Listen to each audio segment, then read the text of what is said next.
Hi guys, आप कैसे हैं। मुझे उम्मीद है कि आप सभी लोग बहुत अच्छे होंगे। लेकिन आज मैं आपको इस वीडियो में ऐसी बातें बताऊंगा या ऐसी चीज़ बताऊंगा कि जो आज तक आपने बहुत सारे वीडियो देखे होंगे, लेकिन उससे एक यूनिक और एक बहुत ही उम्दा क्वालिटी का वीडियो जो आपके को हिला के रख देगी, जो आपको सोचने पे मजबूर करेगी। और मैं आपसे रिक्वेस्ट करता हूँ कि आप अपना 24 आवर्स में अगर आप अपना 10 मिनट या 15 मिनट इस वीडियो को देखने में लगा देते हैं और आपका कुछ भला हो जाता है, मेरे लिए इससे खुशी की बात और कुछ नहीं हो सकती है। तो मैं अब टॉपिक को यहीं से शुरू करता हूँ। टॉपिक ये है कि सच पूछिए, कोई भी एग्ज़ाम की बात करें हम, चाहे आईएएस, पीसीएस, आप उसके बाद में एसएससी सीजीएल, एसएससी सीएचएसएल, उसके बाद में आप यूपीएसआई की कोई भी एग्ज़ाम की आप बात करें, क्या होता है, हम 10-10 घंटे 12-12 घंटे लगातार पढ़ाई करते हैं और पढ़ाई करने के बावजूद क्या होता है, हमारा जो रिजल्ट होता है वो शून्य के बराबर हो जाता है। हमारा सिलेक्शंस नहीं होता है। फिर क्या होता है, हम बुरी तरीके से परेशान और बुरी तरीके से निराश हो जाते हैं और फ्रस्ट्रेट हो जाते हैं।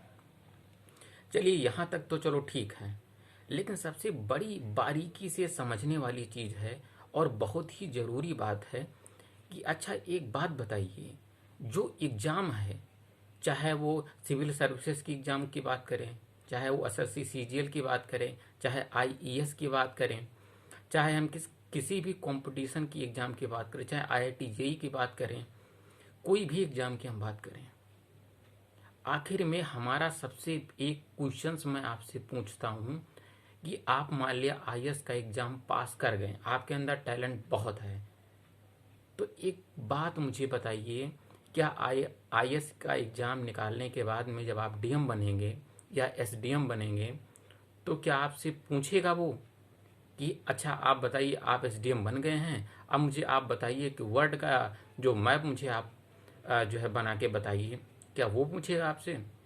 ये पूछेगा कि पंचायती राज क्या होता है? आप देखेंगे कि उस एग्ज़ाम को निकालने के बाद में उसका कोई मतलब ही नहीं रह जाता है। उसके बाद में हमारी ट्रेनिंग स्टार्ट हो जाती है। तो सबसे बड़ा प्रश्न यहीं पे खड़ा होता है कि आखिर को इस एग्ज़ाम में जब उन चीज़ों की ज़रूरत ही नहीं है, बाद में हमें ट्रेनिंग करनी पड़ रही है, हमको समझाया जा रहा है, तो फिर आखिर में एग्ज़ाम को लिया क्यों जा रहा है? काहे को ये हमसे निबंध लिखवा रहे हैं, काहे को ये हमसे इतने सारे ऑप्शनल पेपर पूछ रहे हैं, काहे को ये इतने सारे जो है एप्टीट्यूड रीजनिंग अलग से, जियोग्राफी अलग से, हिस्ट्री अलग से, इन्वायरमेंट अलग से, हर तरीके के एक तरीके से क्वेश्चन पूछ रहे हैं। आखिर में ऐसा कर क्यों रहे हैं जब उनको ज़रूरत ही नहीं? ज़रूरत है, ये समझने वाली चीज़ है। मैं आपको बताता हूँ एक एग्जाम्पल का माध्यम से। आप अपने घर जाते हैं, एक स्टेशन पे आप जो है ट्रेन पकड़ते हैं और जब आपका स्टेशन आता है तो वहीं पे उसको छोड़ देते हैं। क्या आप ऐसा करते हैं कि भाई ट्रेन हमारे घर पे ले चलो? क्या ऐसा कहते हैं आप? नहीं। आपको नदी के एक पार से दूसरे पार तक जाना है तो आप क्या करते हैं? नाव का सहारा लेते हैं। नाव आपको एक छोर से दूसरे छोर पे आपको जाके छोड़ देती है और आप एक स्थान से दूसरे स्थान तक पहुंच जाते हैं। फिर आप क्या करते हैं? नाव को छोड़ देते हैं। जस्ट इसी तरीके से जो एग्ज़ाम है, वो एग्ज़ाम सच बताएं कि एक तो इतने सारी चीज़ें, अब जियोग्राफी है, उसके इतने सारे बुक हमने पढ़ मारे, ठीक है, इतिहास के इतने सारे बुक पढ़ मारे, प्रॉब्लम हो रही कि उसको सस्टेन नहीं कर पा रहे हैं, रिवाइज नहीं हो रहा है। और सबसे बड़ी प्रॉब्लम हमको टाइम को लेके है कि हम क्या पढ़ें क्या ना पढ़ें, पेपर पढ़ें, हिस्ट्री पढ़ें, जियोग्राफी पढ़ें, हमारा आधा दिमाग तो इसी में ख़राब रहता है। ठीक है, अगर पढ़ भी लेते हैं तो हमें लगता है कि हम उसका आधा चीज़ भूल गए हैं। तो अब क्या करें हम? सबसे पहले एक्चुअली में किसी भी एग्ज़ाम का मोटो समझना हमारे लिए अभी बहुत ज़रूरी है। अब तुम कहोगे मोटो क्या होता है, उसका मेन एम क्या होता है? देखिए, जो एग्जामिनर है, ठीक है, उसका मेन मकसद है आपकी थॉट प्रोसेस को जज करना। बहुत से ऐसे टैलेंटेड लोग हैं जिनके पास बहुत सारी डिग्रियां भी हैं, बहुत सारे परसेंटेज भी हैं, 90-95% है, लेकिन कई अटेम्प्ट देते हैं, नहीं निकाल पाते हैं। लेकिन सबसे मेन मुद्दा ये है कि उसका जो पैटर्न है, उसकी जो बनावट है, उसका जो पेपर में जो क्वेश्चन जैसे पूछे जा रहे हैं, क्या हम उसको समझने के लिए कोशिश कर रहे हैं? कोशिश ही नहीं कर रहे हैं। हमारा ज़्यादा समय कहाँ, कोचिंग में जो पढ़ाए जा रहे हैं उसको पढ़ रहे हैं, 50 तरीके के बुक उठा लिए, उनमें अपना टाइम हम लगा रहे हैं।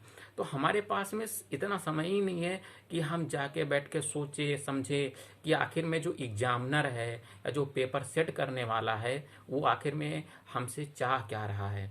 ठीक है, हम इस चीज़ को हम लोग समझते हैं टाइम वेस्टिंग, कि यार ये तो यार एकदम टाइम वेस्टिंग है, कौन इस पे जो है समय खर्च करेगा।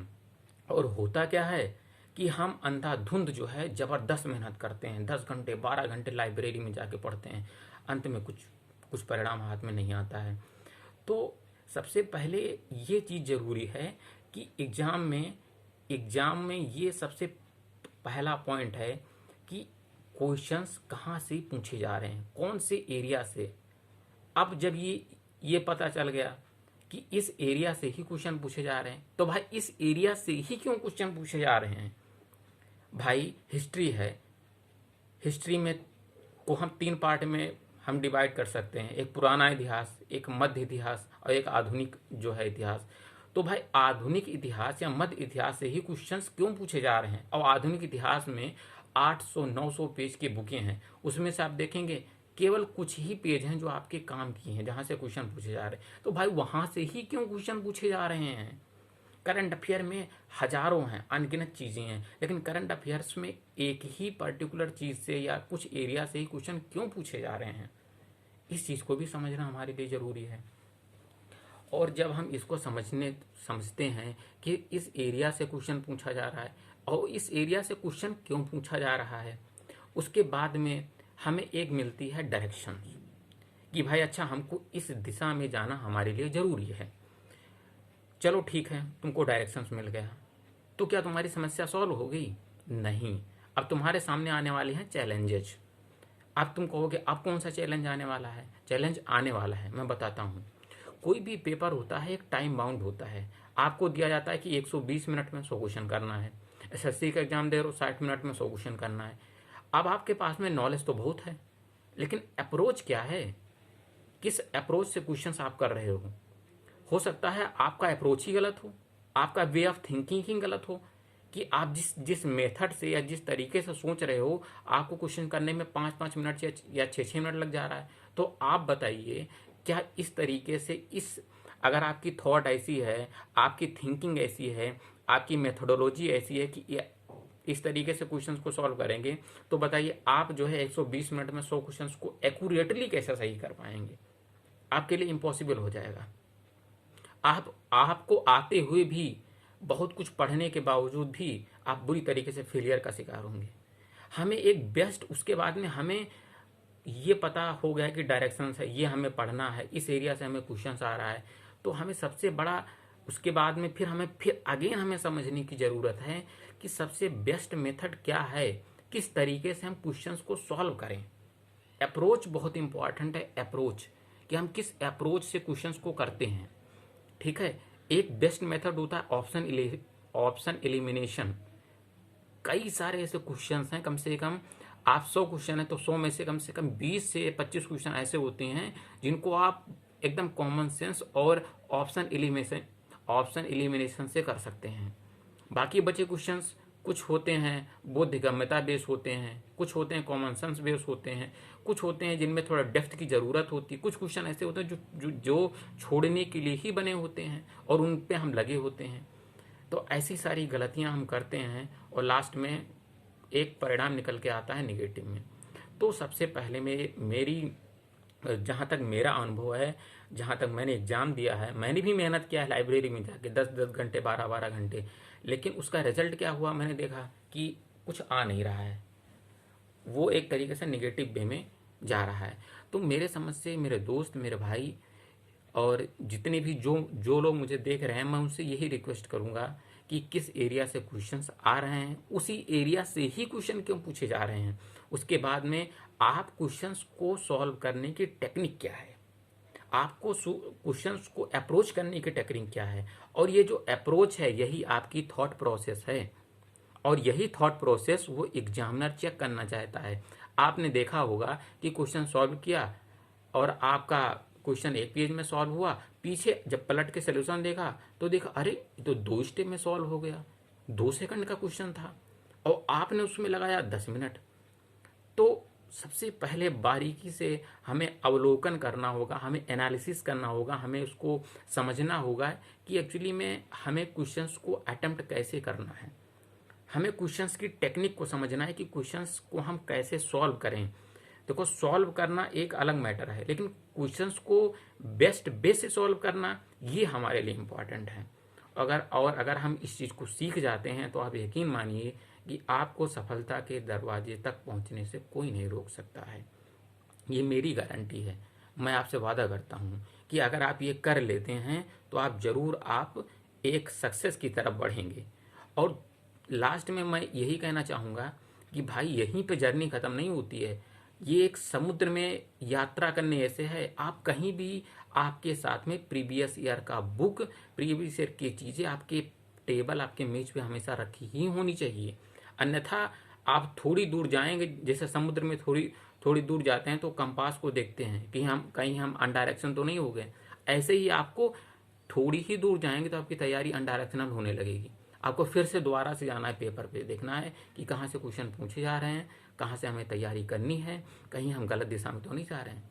इस तरीके से आपको काम करना है। तो यही है।